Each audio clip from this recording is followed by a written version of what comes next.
কেমিস্ট্রির ক্লাসে প্রত্যেককে স্বাগত।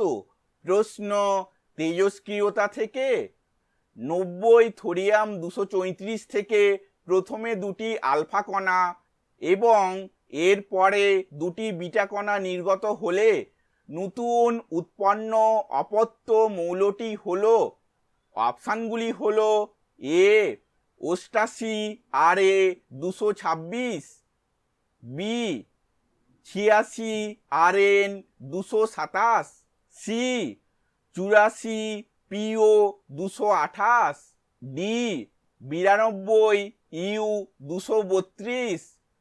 উত্তরটি হলো এ 88 RA 226। এই উত্তরের ব্যাখ্যাটি আমরা পরের স্লাইডে দেখব।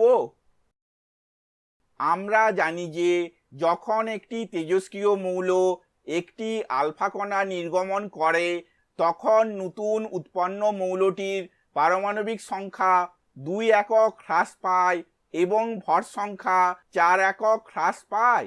অতএব যখন 90 TH 234 দুটি আলফা কণা নির্গমন করে তখন নতুন উৎপন্ন মৌলটির পারমাণবিক সংখ্যা 4 একক কমে যাবে এবং ভর সংখ্যা 8 একক কমে যাবে। সুতরাং নতুন উৎপন্ন মৌলটি হল 86 RN 226। আবার আমরা জানি যে যখন একটি তেজস্ক্রিয় মৌল একটি বিটা কণা নির্গমন করে তখন নতুন উৎপন্ন মৌলটির পারমাণবিক সংখ্যা 1 একক বৃদ্ধি পায় এবং ভর সংখ্যার কোনো পরিবর্তন হয় না।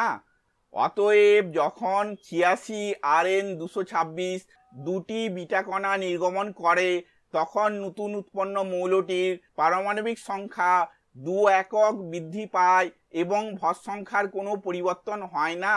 অতএব নতুন উৎপন্ন অপত্য মৌলটি হলো 88 RA 226।